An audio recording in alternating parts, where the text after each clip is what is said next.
Good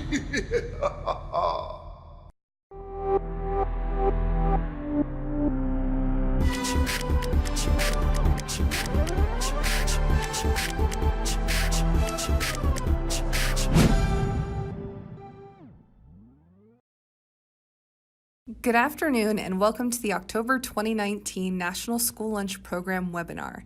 My name is Jessica Spoya, and joining me today are Jennifer Butler and Kat Forsty. As we move through today's presentation, please submit any questions by entering them in the chat box. We will answer submitted questions at the end of the presentation. Please remember to track the time spent viewing this webinar towards professional development hours to meet USDA professional standards requirements. We will discuss topics that fall under the key areas of nutrition, operations, administration, and communications. During today's webinar, we will discuss recently released policy memos, provide program updates, talk about verification, procurement, and we will end the webinar with success stories and fun Halloween lunch ideas. Let's get started with policy memos. SP 16-2019 School Breakfast Program Substitution of Vegetables for Fruit was originally issued March 18, 2019. This memo allowed short-term flexibility in serving starchy vegetables without the other subgroups during the week when vegetables were served in place of a fruit at breakfast. This flexibility was effective until September 30th, 2019. However, this short-term flexibility has now been extended through November 21st, 2019. SP 36-2019, released on September 23, 2019, advises that a suite of memoranda providing updated guidance has been issued. The new memoranda did not include additional requirements, but are intended to help implement regulatory change. These memos include SP 37-2019 through SP 40-2019, which we will address separately. This memorandum outlines questions and answers on the final rule, Child Nutrition Program's flexibilities for milk, whole grains, and sodium requirements. These flexibilities went into effect July 1st, 2019 for the 2019-2020 school year. We highly recommend reviewing this Q&A if you are looking for further clarification on menu planning flexibilities. USDA answered 107 questions and provided additional resources at the end of the policy memo. This memorandum includes questions and answers updated to incorporate changes codified by two final rules. 1. Child and Adult Care Food Programs Meal Pattern Revisions related to the Healthy Hungry Free Kids Act of 2010, and 2. Child Nutrition Program Flexibilities for Milk, Whole Grains, and Sodium Requirements. This document also includes updated crediting questions and a new resource section. Outdated references, citations, and questions have been removed throughout the document, and minor edits were made to clarify content. Questions include, are frozen and dried fruits with added sugar allowed? And if a school has multiple serving lines with different menu items, must each serving line offer all the vegetable subgroups weekly?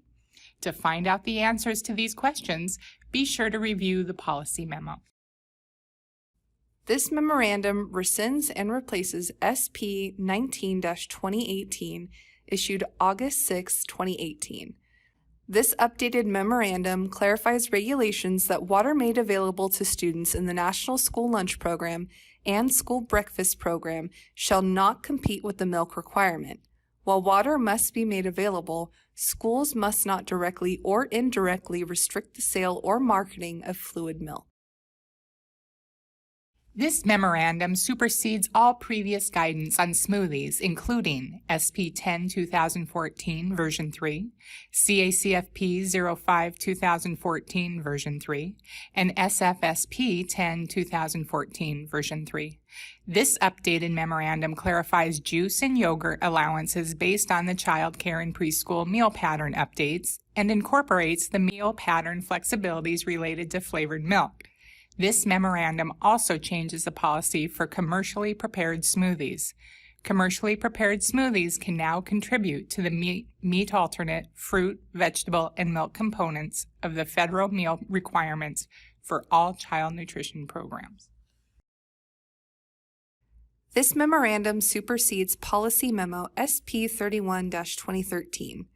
This revised memorandum includes policy changes and general updates to outdated resources and website links, and updated questions and answers. This memorandum discusses how salad bars can effectively improve the service of reimbursable meals and includes information on portion size, location of the salad bar, production records, and food safety. We have some important updates to share today. USDA has released the new And Justice for All posters. The state agency has ordered the new posters and will be distributing them to sponsors as they become available. In the meantime, do not remove the current poster, revised December 2015, featuring the Statue of Liberty. They will need to be replaced when the updated poster is received. Images of the current 2015 poster should be removed from websites, training presentations, and any pending printed materials as soon as possible. Replace the graphic with the appropriate PDF version available on the USDA Civil Rights and Justice for All posters website. The newly designed non-program food revenue tool has been approved by USDA. It is now available in download forms and can be used for your administrative review. If you have any concerns using the document, please reach out to Jessica. Equipment grant awardees will be announced very shortly. The review team met on Friday and evaluated all the applications. It was a competitive grant process with 23 SFAs applying. Thank you to all of the applicants. We encourage all sponsors to consider applying next year if you find you need new capital equipment. Keep a lookout for the press release announcing the awardees. Administrative review season has begun. If you're having a review this year, please work on the off-site assessment modules located under the review forms as soon as possible. You can find review forms under Review Tools. As you can see, there are quite a few modules to complete, so please make sure to start early. We ask that you answer every question to the best of your ability. Should you have any questions, review the administrative review notification letter as it lists all of the items you will need to upload in order to complete the modules. If you have additional questions, please do not hesitate to reach out to your lead reviewer. We are frequently out of the office, so if you can't reach us via phone, send us a quick email. The USDA food team plans to offer an exciting opportunity for recipient agencies interested in attending the 2020 American Commodity Distribution Association, ACDA, 2020 Annual National Conference in April. If you are interested in attending the conference, please watch for the release of a scholarship announcement in the coming weeks.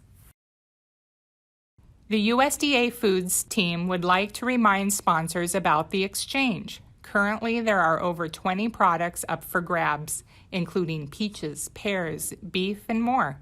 If you decide to claim any items, make sure you do at least 1 week prior to the next inventory release software system ordering cycle.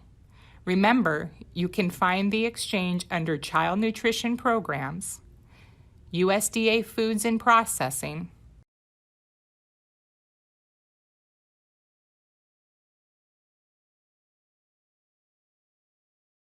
select exchange to access available items.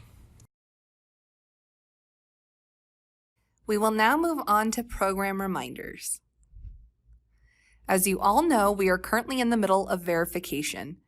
At this point in time, you should be following up with any non-respondents and sending out final notices. Be sure to file all of your verification documents in a separate verification folder. This will come in handy when you have your next administrative review. If you need any assistance with the verification report or have any general questions regarding verification, please contact Melissa Cook at 208-332-6830. Looking ahead, you should be getting ready to send out second verification letters with 10 days notice. Additionally, the verification report is due on Friday, November 15th. The report can be complex, so do not hesitate to reach out to Melissa. Next, we'll hand it over to Kat Forsty for some procurement updates. Hello. Some questions I have received regarding procurement reviews include, what vendors do I include? Any purchase that's made with the nonprofit food service account, the 290, is what I will be looking for when I conduct procurement reviews. You will only need to send receipts and invoices for those selected from your list. Another question was, does this include only food purchases? When you add information from the 290 account, this will include fuel, mileage, repairs, supplies, conference fees, etc. What if I belong to a co-op? I have the contracts from each of the co-ops and will review the receipts and invoices you send to make sure the pricing is what was agreed upon. So no need to upload those contracts, please. You will need to attach your board's district policies and code of conduct when you receive a procurement review. If there are requirements missing, you will be instructed as to what language needs to be added to the written procurement policies and code of conduct per USDA regulations. Any changes that are made need to be approved by the district board before you add them to the policies.